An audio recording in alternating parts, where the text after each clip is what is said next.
Hello friends, 𝗷𝘂𝘀𝘁 here in the beautiful Penns Manor community of Kennett Square. It is a beautiful day and we are working on some leaks that this customer called us about actually several months ago. She wanted us to have us replace this back door for her because there was water that was getting in, and because of the different things that were going on our schedule, we were a little bit longer getting back to her than she would have liked, and she was able to find somebody else to take care of it for her. However, they installed the door and it still leaks. So we were out somewhere there in the interim, at least to try to look and see what the rest of the leaks in the back of the house were all about and give our opinion on that. And we did do some of that diagnosis for her, and we showed her what we found. And she was going to go ahead with the door installation and see where things wound up. Well, the door's installed and it still leaks. So let me show you what's going on with that. And I give the guys partial credit. They did, half address some of the concerns of what was going on here, but it's still leaking. So obviously something's not right. So if we look down the siding here, see what's going on. We've got some flashing tape they put in. We've got this other product here that's put in as well.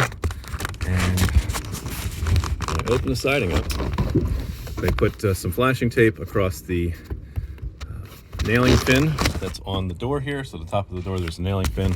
They have taped that to the tar paper, but you can see there's hammer marks and holes in it's a foam sheathed house. There's not actually plywood back here. So we got this DuPont Flex house wrap on top of the flashing, and the reason they did that is they wanted to catch anything that came down this corner bead behind there. They wanted to catch and make sure that went up on top of this piece. So kudos for getting that part right. That's a huge help for sure. And if this is up where it needs to be, now I'm not sure that it is. It's kind of completely relying on the adhesive properties of the tape to seal that, which against the other flashing tape here might not be a bad plan. I wouldn't call it a great plan, but it may not be a bad plan. However, relying on this flashing tape against 30-year-old tar paper, you get all kinds of holes and spots in here where it's not making good connection, and you can see where the paper's dimpled and rippled from moisture running down this over the years. You're not going to get a good adhesion. I would have much rather seen the door taped to the foam and the tar paper lapped over the tape. That way, any water that came down the tar paper at least would have been on top of the tape. Once again, if you don't get the layers right, it's going to leak. So we're going to finish taking some of the siding apart and try to come up with a better way to put this together. I am absolutely just not thrilled with relying on tape alone to solve this issue. The layers should be in the right sequence, so as water comes down the wall, it's going to be on top. And Norm's hanging out with me today, so he's going to help out trying to figure out what the best way is going to be to put this back together. Let me show you what he's been working on this morning. Flip over to the other ladder here. Up here we have a deck, and the deck is lagged onto the house, and we have a deck board here, and there was no flashing on there. They were allowing water to run down behind this board. Now, the homeowners knew that when they put the deck boards on, and they decided they were going to leave that loose so we could come and work on that later. So what Norm has done is fabricated a drip cap, and some days we have those moments where we even impress ourselves. The way he's got this down just behind a little bit of Z-cap, just down behind those joists, there's enough space to get him in there with the vibe tool. He was able to make just a little bit of a line to give us space, and then get that tucked in again behind the tar paper. So any water that comes down the tar paper, anything that gets in, is going to wind up on top of that new piece of metal down there at the bottom. I'll stick you in through here so you can kind of see what's going on.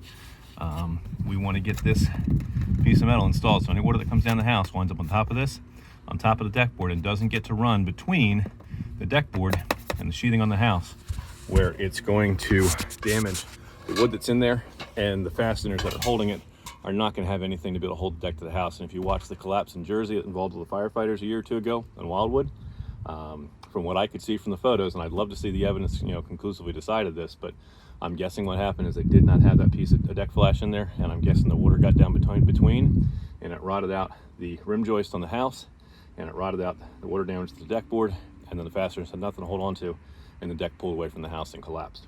So you definitely want to have some Z flashing on your ledger board where you attach your deck to the house. That is mission critical. It's got to be there, and you ought to have ice and water shield down behind that board, between that board and the house, to protect the house that way as well. So ice and water shield first, install your ledger board, and then get that Z-flash over it, house wrap over the Z-flash. Any water that comes down has to move to the outside. So take you back down the steps. If you're in 𝗂𝘁'𝘀 Manor and you have a house that you've had some leak problems on the back, couple things that we can look for. We're looking to see if there is house wrap on the back, and in this case they have some tar paper, but does it go completely up underneath the windows? Is there pieces of aluminum or vinyl that bring the J-channel on the windows out to the face of the siding? We're going to check for that. On this house, I found some challenge up here. Let's see if I can get my finger in the right spot. There you go.